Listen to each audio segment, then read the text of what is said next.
नमस्कार दोस्तों। स्वागत है आप सबका वर्मा जी टेक्निकल में। और दोस्तों आज हम पढ़ने वाले हैं पद्म पुरस्कार 2021 के बारे में। आप सभी ने पढ़ लिया होगा कि पद्म पुरस्कार 2021 टोटल 119 व्यक्तियों को दिया गया। लेकिन दोस्तों उस 119 व्यक्तियों में से मध्य प्रदेश के 3 व्यक्तियों को भी प्राप्त हुआ है। तो उनको कौन कौन से पुरस्कार मिले, किसको पद्म विभूषण मिला, किसको पद्म भूषण मिला, किसको पद्म श्री मिला, ये सारे के सारे फैक्ट के जवाब आपको इसी वीडियो में मिलने वाले हैं। अगर आप मध्य प्रदेश के निवासी हैं या मध्य प्रदेश के किसी भी एग्जाम की तैयारी कर रहे हैं जिसमें जीके जीएस पूछा जाता है, चाहे वो व्यापम ले लो, एमपीपीएससी ले लो या मध्य प्रदेश के कोई सा भी एग्जाम ले लो, उसमें दोस्तों इस वीडियो से एक ना एक क्वेश्चन पूछा जाएगा। यानी पद्म पुरस्कार 2021 से एक ना एक क्वेश्चन पूछा ही जाएगा। तो ये आपके लिए बहुत महत्वपूर्ण है। तो जानेंगे हम जो हमारे जो 3 विजेता हैं जिसने ये पद्म पुरस्कार 2021 पाया है मध्य प्रदेश से, वो कहाँ के रहने वाले हैं, उनका इतिहास जानेंगे। उनको कौन सा मिला है, पद्म विभूषण मिला है, पद्म भूषण मिला है ना, कब इसकी स्थापना हुई, सारे के सारे जवाब इसी वीडियो में आपको मिलने वाले हैं। तो आपको अगर ये वीडियो अच्छा लगे तो वीडियो को लाइक कर देना और ऐसी जानकारी पाने के लिए चैनल को सब्सक्राइब कर लेना। तो चलिए फिर ज़्यादा टाइम नहीं लेते हुए हम हमारे वीडियो को स्टार्ट करते हैं। तो दोस्तों जो ये पद्म पुरस्कार है ना, ये 2021 के, इसके बारे में तो हम बात करेंगे, लेकिन इसकी शुरुआत हुई थी दोस्तों 1954 से। कब से शुरुआत हुई थी? ये पद्म पुरस्कार कब से दिए जा रहे हैं? सन 1954 से ये दिए जा रहे हैं और अभी तक हर साल दिए जाते हैं। कब? 26 जनवरी के दिन इनका वितरण होता है। किसका? पद्म पुरस्कार का। दोस्तों ये भारत का जो पद्म पुरस्कार है ना, ये भारत का जो भारत रत्न होता है ना, उसके बाद दूसरे नंबर का सर्वोच्च पुरस्कार है भारत का। अगर भारत में अगर सारे पुरस्कार जितने भी है ना, जितने भी जैसे राजीव गांधी और ये सारे पुरस्कार है ना, उन सबसे ऊपर है। यानी कि ये दूसरे नंबर पे आता है कौन सा? पद्म पुरस्कार। जैसे सबसे नंबर 1 पे हो गया भारत रत्न, सर्वोच्च पुरस्कार क्या हो गया भारत का? भारत रत्न हो गया। दूसरे नंबर का आ जाता है हमारा पद्म विभूषण। अगर किसी को दूसरे ये पद्म विभूषण मिला ना, तो समझ लीजिए कि उसको भारत का सर्वोच्च दूसरा पुरस्कार, दूसरे नंबर का, यानी कि दूसरे नंबर पे आता है वो रैंकिंग में, तो वो पद्म विभूषण। तीसरे नंबर पे आता है दोस्तों हमारा पद्म भूषण और चौथे नंबर पे आता है हमारा पद्मश्री। इसके बाद सारे के सारे पुरस्कार, चाहे ज्ञानपीठ पुरस्कार ले लो, राजीव गांधी ले लो, अर्जुन पुरस्कार ले लो, द्रोणाचार्य ले लो, जो भी जितने भी पुरस्कार है ना, वो सबका नंबर रैंकिंग में इनके बाद आता है ना। तो सबसे पहला कौन सा हो गया? भारत रत्न। और दूसरे नंबर का क्या होता है? पद्म पुरस्कार। तो दूसरे नंबर पे आते हैं हमारे पद्म पुरस्कार। कब स्थापना हुई? 1954 में। तो दोस्तों जो 1954 में जो पद्म पुरस्कार, ये हर साल दिए जाते हैं। कब? 26 जनवरी के दिन। तो इस साल यानी 2021 का भी घोषणा कर दी गई। घोषणा कर दी गई है कि 7 व्यक्तियों को मिला है पद्म विभूषण, 10 व्यक्तियों को मिला है दोस्तों पद्म भूषण और 102 व्यक्तियों को मिला है पद्मश्री। टोटल 2021 में 119 व्यक्तियों को ये पुरस्कार दिए गए। कितने? पद्म पुरस्कार। आपसे अगर क्वेश्चन पूछा जाए कि पद्म पुरस्कार 2021 कितने व्यक्तियों को दिया गया टोटल, तो 119 व्यक्तियों को। अगर आपसे क्वेश्चन पूछा जाए कि पद्म विभूषण 2021 कितने व्यक्तियों को दिया गया, तो आपका आंसर होगा 7 व्यक्तियों को। इसी प्रकार पद्म भूषण 10 व्यक्तियों को, इसी प्रकार पद्मश्री 102 व्यक्तियों को, और टोटल हो गए हमारे 119। तो सबसे पहले तो हम ये पद्म विभूषण जो 7 व्यक्तियों को दिया है ना दोस्तों, इन 7 व्यक्तियों के नाम आपको रटे होना चाहिए एग्जाम में। चाहे आप मध्य प्रदेश के निवासी चाहे क्यों ना हो, आपसे ये 7 व्यक्तियों के बारे में तो जरूर पूछा जाएगा, है ना। मध्य प्रदेश के जो हैं स्पेशल 3 व्यक्तियों को मिला है, उनके बारे में हम चर्चा करेंगे अभी थोड़ी देर बाद, लेकिन ये 7 व्यक्तियों के नाम भी आपको याद होना चाहिए। चलिए तो इन 7 व्यक्तियों के नाम आपको मैं बता देता हूं। तो दोस्तों ये 7 व्यक्ति कौन से जिनको पद्म विभूषण मिला है? सबसे पहले आ जाते हैं हमारे शिंजो आबे। दोस्तों ये शिंजो आबे जापान के प्रधानमंत्री है नहीं थे, सॉरी, है ना, जापान के प्रधानमंत्री थे शिंजो आबे। जिसके बाद दूसरे नंबर के हमारे हैं श्री SP बालासुब्रमण्यम, जो गायक है। इनकी हाल ही में आप अभी रिसेंटली 2020 शायद, हाँ, इसमें इनकी स्वर्गवास हो गया। और दोस्तों ये गायक थे और ये तमिलनाडु के रहने वाले थे। इसी प्रकार ये सारे नाम हैं, आप देख लो, है ना। इसके बाद डॉक्टर वेली मोनप्पा हेगड़े, ये मेडिसिन में दिया गया और कर्नाटक के रहने वाले हैं। ये सारे के सारे आप चाहो तो स्क्रीनशॉट ले लो। अगले हमारे चौथे नंबर के आते हैं श्री नरेंद्र सिंह कपानी। दोस्तों ये है भारतीय मूल के, लेकिन अमेरिका की नागरिकता मिली हुई, तो ये अमेरिका के रहने वाले और इनका भी स्वर्गवास हो गया। दोस्तों इन्होंने वो जो हमारी जो ऑप्टिकल फाइबर है ना, उसका निर्माण किया था, तो उनकी उसमें इनको ये दिया गया है ना, साइंस एंड इंजीनियरिंग में, यानी कि इन्होंने जो पूर्ण आंतरिक परावर्तन जो ऑप्टिकल फाइबर होते हैं ना, उसका निर्माण किया था। किन्होंने? श्री नरेंद्र सिंह कपानी ने। ये चौथे नंबर के हैं। और पांचवें पद्म विभूषण प्राप्त करता है दोस्तों मौलाना वहीदुद्दीन खान। दोस्तों ये दिल्ली के रहने वाले हैं। अगले हमारे छठे नंबर के श्री बी लाल। दोस्तों ये भी दिल्ली के रहने वाले हैं। आपसे पूछा जाएगा इनके बारे में, आप स्क्रीनशॉट लेना ना, इनके बारे में और जितना हो सके ना उतना पढ़ लेना दोस्तों, है ना। अगले हैं हमारे सातवें नंबर के श्री सुदर्शन साहू। दोस्तों ये उड़ीसा के रहने वाले हैं और दोस्तों ये मूर्तिकार, ये मूर्तियां बनाते हैं। तो ये 7 व्यक्तियों के बारे में तो आपको है ना रटा हुआ होना चाहिए, आपको नींद में भी है ना इनके नाम याद होने चाहिए। और इसके ये किसको आर्ट्स में मिला, किसको पब्लिक अफेयर में मिला, किसको मेडिसिन में मिला, ये बातें भी आपको याद होनी चाहिए। अब चलते हैं हमारे अगली स्लाइड पे।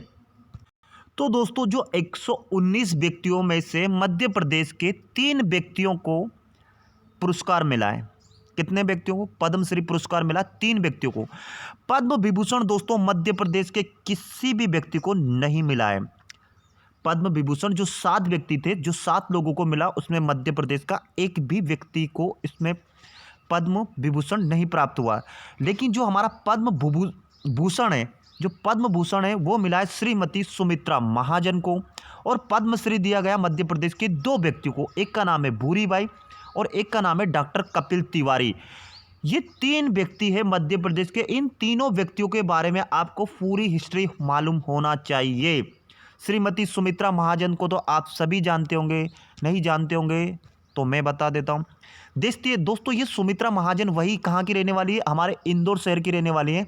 मध्य प्रदेश का इंदौर जिला या मध्य प्रदेश का इंदौर शहर की रहने वाली है श्रीमती सुमित्रा महाजन।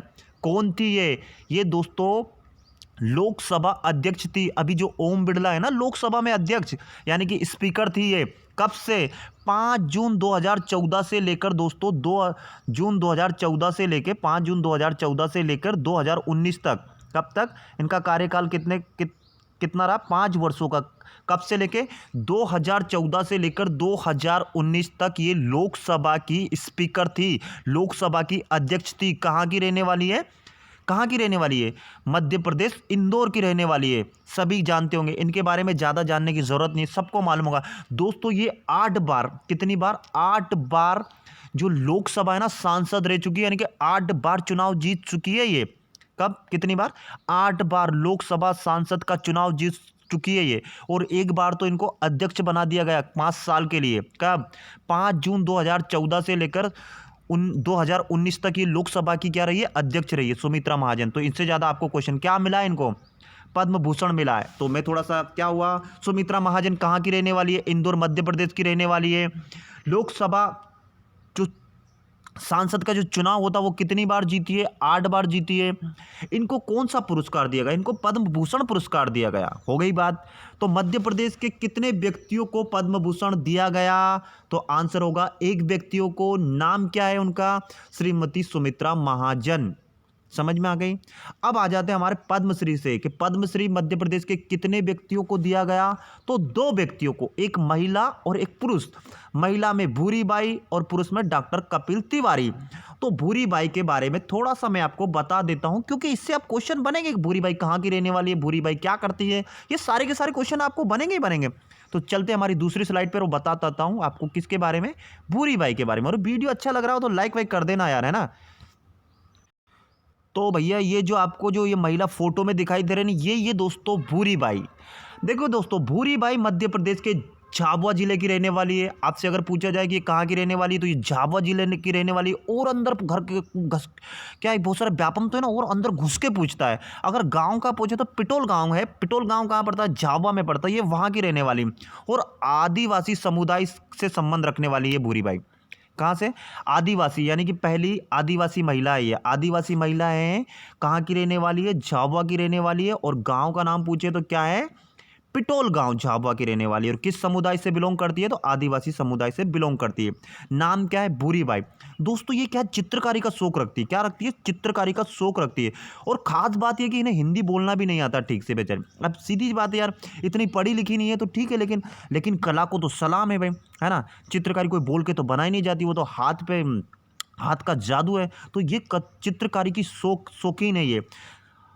और वे केवल ये दोस्तों, ये जो हमारी जो भील जनजाति है ना, जो मध्य प्रदेश की सबसे बड़ी जनजाति है भील जनजाति, उससे बिलोंग करती है। ये दोस्तों क्या हुआ कि इनकी कहानी ये है कि ये ना भोपाल में आके ना, देखो मजदूरी के लिए जो गरीब मजदूर होते हैं ना, जैसे कि अभी कोरोना काल में मजदूर यहाँ से वहाँ, तो ये झाबुआ में क्या इतना वो नहीं है, डेवलपमेंट नहीं है, तो मजदूरी करने के लिए क्या है भोपाल में आ गई थी। तो भोपाल में आ गई थी, भोपाल में इन्होंने मजदूरी आकर करी। मजदूरी करने पर लगे इनको क्या, भारत जो हमारा भोपाल में जो भारत भवन है ना, उसमें इनको काम मिला है। तो काम मिला है तो इन्होंने काम करते करते वहाँ के जो एक व्यक्ति थे जो वहाँ के खास देखरेख करने वाले, तो उन्होंने देखा कि ये तो पेंटिंग करती है अच्छी तरह से। तो इन्होंने क्या है, इनके धीरे धीरे इनके काम को सराहना गया। उन्होंने देखा कि यार ये तो अच्छी खासी कलाकार है, तो उन्होंने भारत भवन में ही उनको पेंटिंग के लिए रख लिया। किनको? भूरीबाई को। कहाँ पे? भारत भवन, है ना। भोपाल तो सभी जानते हो ना, भोपाल में ही भारत भवन है, मध्य प्रदेश की राजधानी भोपाल, वहाँ की बात कर रहा हूँ। और धीरे धीरे इन्हें चित्रकारी का शौक लगा और इन्हें चित्रकारी में एक अलग पहचान मिली। इतनी पहचान मिली दोस्तों कि इनको पहले भी मध्य प्रदेश का सर्वोच्च पुरस्कार शिखर सम्मान मिल चुका है भूरीबाई को। कौन सा सम्मान मिल चुका है? शिखर सम्मान। तो भूरीबाई को कब मिला है? 1986-87 में भूरीबाई को शिखर सम्मान मिल चुका है। इसी के बाद जो आदिवासी समुदाय को जो अहिल्या सम्मान भी प्रदान किया जाता है ना, वो भी मिल चुका है 1998। तो भूरीबाई को कुल मिला के दोस्तों ये चित्रकला में इनको है ना 3 पुरस्कार मिल गए। एक शिखर सम्मान कब मिला? 1986-87। अहिल्या सम्मान कब मिला? तो 1998। और अभी क्या दिया गया? अभी दिया गया दोस्तों भारत का चौथा सबसे बड़ा नागरिक सम्मान पद्मश्री का 2021 में। तो ये हो गई हमारी भूरीबाई के बारे में संपूर्ण डिटेल। थोड़ा सा और मोटा मोटा बता देता हूँ। भूरीबाई कहाँ की रहने वाली है? तो हमारा जिला आएगा झाबुआ। अगर गांव पूछे तो गांव का नाम होगा पिटोल। कहाँ की रहने वाली? झाबुआ की रहने वाली है, गांव पिटोल है। अभी कहाँ रहती है? अभी भारत भवन में इनको मतलब एक ऐसे जॉब मिली हुई है, यूँ समझो, वहाँ भारत भवन में पेंटिंग बनाती है। ये इतनी मशहूर हो गई कि इनको है ना 1986 में जो मध्य प्रदेश का सर्वोच्च पुरस्कार है शिखर सम्मान से सम्मानित किया गया 1986-87 में। इसी के बाद जो आदिवासी समुदाय के व्यक्तियों को जो महिलाओं को अहिल्याबाई सम्मान दिया जाता है, वो मिला है 1998 में। और अभी कौन सा मिल गया? अभी मिल गया इनको, कौन सा मिलेगा? पद्मश्री हो गया। तो इससे ज़्यादा बाहर क्वेश्चन कुछ नहीं आएगा। अब पढ़ते हमारे जो दूसरे हैं ना डॉक्टर, उनके बारे में पढ़ते कि उनके बारे में क्या डिटेल है। तो डॉक्टर हम पढ़ते हैं कपिल तिवारी के बारे में, है ना। तो पद्मश्री अवार्ड चुने गए शख्स मध्य प्रदेश सागर जिले से बिलोंग करते हैं। ये जो आपको दिख रहे हैं ना डॉक्टर कपिल तिवारी, दोस्तों ये मध्य प्रदेश के सागर जिले से आते हैं। रट लोग कहाँ से आते हैं? सागर जिले से आते हैं। वे साहित्य और शिक्षा के क्षेत्र से जुड़े। किस क्षेत्र से जुड़े? आपसे पूछे कि वो किस क्षेत्र से बिलोंग करते हैं, तो वो साहित्य और शिक्षा से जुड़े हुए हैं। कपिल तिवारी ने लोक सांस्कृतिक साहित्य से जुड़ी 39 पुस्तकों का संपादन किया है। ये 39 पुस्तकें लिख चुके हैं दोस्तों, उनका संपादन कर चुके हैं। तो वो पुस्तकों की लिस्ट कभी है ना गूगल पे सर्च करके पढ़ लेना कि ये पुस्तक किससे संबंधित है, क्योंकि व्यापम और एमपीपीएससी ना ऐसे भर भर के क्वेश्चन पूछता है भाई। जो कोई व्यक्ति जिसको इतना बड़ा अवार्ड मिला है उसके बारे में ना आपको एक एक चीज मालूम होना चाहिए, है ना। वर्तमान में दोस्तों ये विदेश मंत्रालय की भारतीय सांस्कृतिक संबंध परिषद के सदस्य है। अभी वर्तमान में किसके? जो भारतीय विदेश मंत्रालय है ना, उसके सांस्कृतिक संबंध परिषद के सदस्य, अध्यक्ष नहीं सदस्य। कपिल तिवारी आदिवासी लोक कला अकादमी के निर्देशक भी रह चुके हैं। जो कपिल तिवारी ना, वो आदिवासी लोक कला अकादमी है ना, उसके निर्देशक भी रह चुके हैं दोस्तों। उन्होंने मध्य प्रदेश लोक कलाओं और लोक कलाकारों के संवर्धन में महत्वपूर्ण योगदान दिया है। यानी कि कुल मिला के ये भी गरीबों के क्या है, मसीहा समझ लो। डॉक्टर कपिल तिवारी ने लोक कलाओं पर कई पुस्तकें लिखी है ना, और वो 39 पुस्तकों का तो संपादन कर चुके हैं। तो फिर से मोटा मोटा बता दें कि डॉक्टर कपिल तिवारी किस चीज से जुड़े हुए, किस विधा से जुड़े हुए? साहित्य और शिक्षा से जुड़े हुए हैं। क्या मिला इनको? पद्मश्री मिला है। कहाँ के रहने वाले हैं? मध्य प्रदेश सागर जिले के रहने वाले हैं। बस इससे ज़्यादा आपसे कोई क्वेश्चन नहीं पूछा जाएगा। वीडियो अच्छा लगा हो तो वीडियो को लाइक कर देना, चैनल को सब्सक्राइब कर देना और थोड़ा सा एक दो बार ध्यान से देख लेना यार दोस्तों, इस टाइप के क्वेश्चन ही पूछे जाते हैं। तो चलिए इसी के साथ मैं विदा लेता हूँ। जय हिंद, जय भारत। आप सबका दिन मंगलमय हो।